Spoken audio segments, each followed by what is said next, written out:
100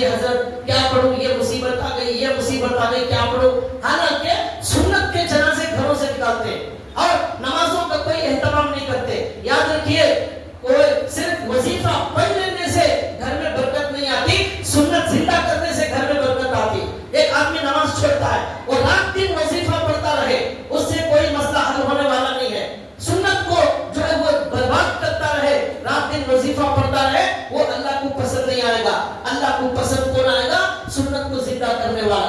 ہمارے نبی نے کہا یہ 4 چیزیں مہر کے اندر ہمارے نبی نے دی اور کہا یہ لے جاؤ یہ 4 چیزیں، اور حضرت فاطمہ کو ہمارے نبی نے ان کے حوالے کر دیا.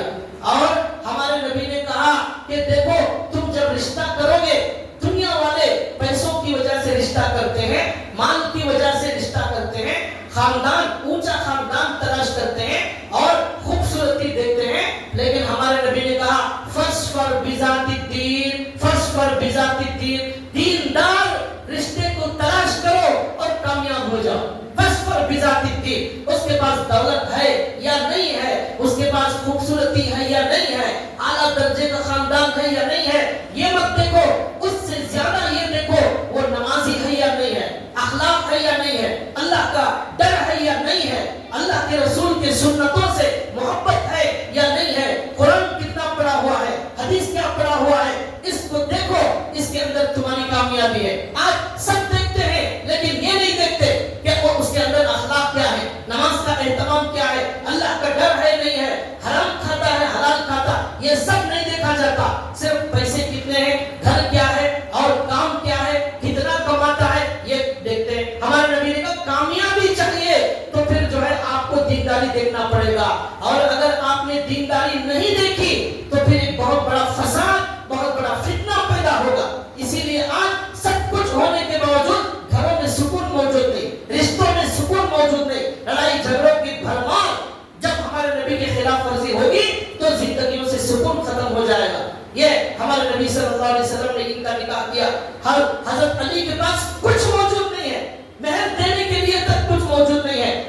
لکھا ہے جب فاطمہ رضی اللہ تعالیٰ عنہ لے کر گئے حضرت علی، ان کے گھر میں جو بستر تھا وہ بکرے کا ایک چمڑا تھا، بکرے کا ایک چمڑا جسے صاف کر کے پاک کر کے بچھا لیا جاتا تھا، وہی بستر تھا. اس کے علاوہ کچھ نہیں تھا. اوڑھنے کے لیے جو چادر تھی وہ سر کو ڈھانپ لیا جائے پیر کھل جاتے تھے، پیروں کو چھپا دیا جائے سر کھل جاتا تھا. ایسی چھوٹی ایک چادر تھی ان کے گھر میں اور کچھ موجود نہیں. لیکن ہمارے نبی نے کیا دیکھا؟ حضرت علی کے اندر اللہ کی محبت ہے، اللہ کے رسول کی محبت ہے. رزق دینے والا تو اللہ ہے، رزق دینے والا اللہ ہے. اللہ نے دنیا میں آج تک ہمیں بھوکا نہیں رکھا، کسی کو بھوکا نہیں رکھا. موت تک ہمارے کھانے کی ذمہ داری اللہ نے لے لی ہے. وَمَا مِن دَابَّةٍ فِي الْأَرْضِ إِلَّا عَلَى اللَّهِ رِزْقُهَا، جو بھی جانور جو انسان پیدا ہوتا ہے اس کی رزق کی ذمہ داری اللہ نے لے لی ہے. لیکن یہ بات یہ ہمیں سمجھ میں نہیں آتی، یہ یقین ہمارا موجود نہیں ہے. ہماری بچی کہاں سے کھائے گی اور ہمارا بچی کا کیا ہوگا یہ دیکھا جاتا ہے. تو اللہ کے نبی نے یہ پیغام دیا دینداری کو دیکھو اور کامیاب ہو جاؤ. ایک بستر حضرت علی کے گھر میں چمڑے کا اور چادر چھوٹی سی چادر، یہی گزارا تھا. یہاں تک کہ لکھا ہے شادی کے بعد حضرت علی کے گھر میں تھوڑی بہت پریشانیاں شروع ہو گئی اور بڑی تکلیفوں سے ان کا گزر بسر چلتا تھا. ایک مرتبہ حضرت علی اور فاطمہ کے گھر میں بھوک لگی، کھانے کے لیے کوئی چیز موجود نہیں تھی. یہاں تک کہ حضرت علی بھوک کی وجہ سے باہر نکلے اور کہا فاطمہ سے میں دیکھتا ہوں باہر کچھ مل جائے میں لے کر آتا ہوں. گئے، جاتے جاتے راستے میں ایک درہم ملا، راستے میں ایک درہم وہ اٹھائے اور جا کر آٹا لیا اور آٹا لے کر گھر میں پکایا. لیکن سوچا یہ میرے لیے جائز ہے یا ناجائز پتہ نہیں. گئے، جا کر اللہ کے رسول کو پوچھا، اللہ کے رسول گھر میں ایک دن سے ہم لوگ بھوکے ہیں، کچھ نہیں ہے، راستے میں ایک درہم ملا، آٹا لیا، کیا وہ میرے لیے جائز ہے؟ اللہ کے نبی نے کہا ہاں جائز ہے، تم بھوک کی حالت میں ہو، اللہ نے تمہارے لیے رزق کا نظام بنایا. اللہ کے نبی نے اجازت دی، پھر انہوں نے روٹی پکا کر کھائی. ایسے حالات تھے لیکن دل بڑا مطمئن تھا. آج ہمارے پاس سب کچھ ہے لیکن دل میں اطمینان نہیں ہے، دل میں سکون نہیں ہے. ہر آدمی پریشان، انجینئر کو پوچھو پریشان، ڈاکٹر کو پوچھو پریشان، وکیل کو پوچھو پریشان، 50,000 والا پریشان، 1,00,000 2,00,000 5,00,000 والا 10,00,000 والا سب پریشان.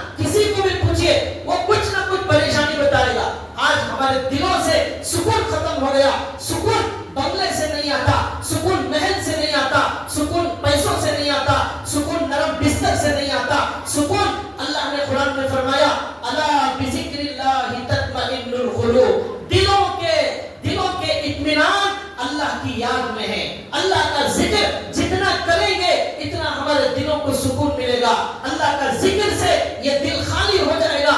آپ جو ہے بہت سارے آرام کی راحت کی چیزیں جمع کر لیں لیکن گھر میں سکون نہیں ہوگا. سکون اللہ کی یاد سے آتا ہے. ان کے پاس بھوک، ان کے پاس فاقہ، ان کے پاس تنگی، ان کے پاس پریشانی، بستر نہیں، گھر نہیں، سب تھا لیکن دل بڑے مطمئن تھے اور کبھی وہ صحابہ شکایت نہیں کرتے تھے. آج ہمارا ہر آدمی شکایت کرتا ہے، وہ صرف شکر کرتے تھے. ایک دینار مل گیا وہ آٹا خرید کر گھر میں پکا لیا. ایک مرتبہ لکھا ہے کہ حضرت فاطمہ نے کہا گھر میں کھانے کے لیے کوئی چیز موجود نہیں ہے. ایک دن گزر گیا، بچے بھی بھوکے ہیں، جائیے. تو حضرت علی باہر گئے اور جا کر ایک باغ میں گئے. ایک باغ میں ایک عورت بیٹھی ہوئی ہے، اس کے پاس مٹی کا ڈھیر ہے. اس نے کہا یہ مٹی اٹھا کر ایک دوسری جگہ ڈالنا ہے. تو جو آدمی یہ کام کرے گا اسے ایک گھڑا مٹی ڈالنے پر ایک کھجور ملے گا. تو حضرت علی رضی اللہ تعالیٰ عنہ نے باغ میں کام کیا. وہ مٹی کا ڈھیر اٹھا کر 16 مٹکے اٹھا کر حضرت علی نے دوسری جگہ وہ مٹی پہ ڈال دی. اس طرح مزدوری کی اور جا کر اس عورت سے کہا بس میں اتنا ہی کرنا چاہتا ہوں. 16 مٹکوں کے بدلے میں 16 کھجور اس نے دے دی.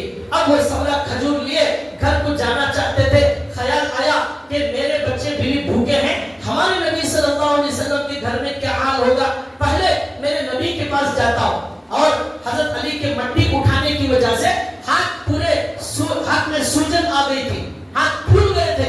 وہ انہی ہاتھوں میں کھجور لے کر ہمارے نبی کے پاس گئے اور جا کر بتایا یا رسول اللہ میں آج اس طرح گھر میں بچے بھی بھوکے تھے، مزدوری کرنے گیا تھا، یہ ہاتھ سوج گئے اور یہ لے کر جا رہا تھا. خیال آیا آپ کو بھی شاید بھوک ہو، آپ کو بھی پریشانی ہو، اس لیے پہلے آپ کے پاس آیا. اللہ کے نبی نے دعا دی اور اس میں سے 2-3 کھجور اٹھا کر حضور نے کھا لیے اور بقیہ کہا لے جا کر اپنے گھر میں کھلا. اس طرح تکلیف تھی لیکن دل بڑے مطمئن تھے اور بڑا شکر ادا کرتے تھے. اس طرح ان کی زندگی گزرنے لگی. ایک مرتبہ کا واقعہ ہے، حضرت علی رضی اللہ تعالیٰ عنہ نے دیکھا حضرت فاطمہ کام کرتے کرتے چکی پیسنے کی وجہ سے ہاتھ پھول گئے ہیں، ہاتھوں میں زخم آ رہا ہے. تو حضرت علی نے کہا جاؤ ابا جان سے ایک خادم مانگ کر لاؤ، وہ خادم مل جائے گا، تمہارا کام کم ہو جائے گا. حضرت فاطمہ گئی، جا کر دستک دی، پوچھا اما عائشہ سے ابا جان کہاں ہیں؟ انہوں نے کہا اللہ کے نبی موجود نہیں ہے گھر میں. حضرت فاطمہ واپس جانے لگی. اما عائشہ نے پوچھا کیوں آنا ہوا؟ تو فاطمہ نے کہا گھر میں کام کرتے کرتے آٹا پیستے ہوئے یہ ہاتھ جو ہے تکلیف دے رہے ہیں، زخم ہو گیا ہے، اس لیے کوئی خادم مانگنے کے لیے آئی تھی. تو حضرت فاطمہ چلی گئی. اللہ کے نبی کو اما عائشہ نے بتایا کہ فاطمہ آئی تھی اور وہ خادم کا مطالبہ کر رہی تھی، ان کے ہاتھ کام کر کرتے سوجن کو ہاتھوں میں آ گئی. تو اللہ کے نبی فوراً اپنے گھر سے نکلے اور علی اور فاطمہ کے گھر میں آئے. اور جب آئے تو یہ دونوں سونے کے لیے بستر پر جا چکے تھے. اللہ کے نبی اندر آئے تو یہ دونوں اٹھنے لگے. تو اللہ کے نبی نے کہا الا مکانکما، سوتے رہو. اس کے بعد اللہ کے نبی آئے اور ان کے پاس بیٹھ گئے اور بیٹھ گئے.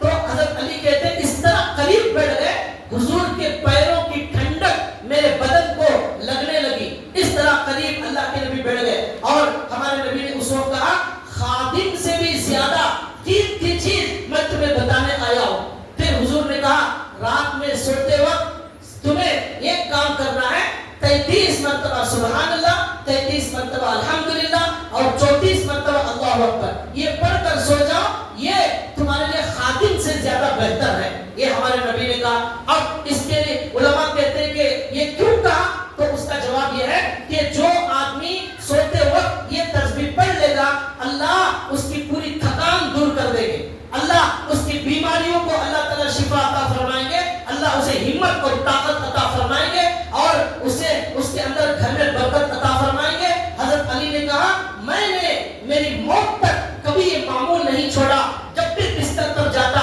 سونے سے پہلے اس پر عمل کرتا، 33 مرتبہ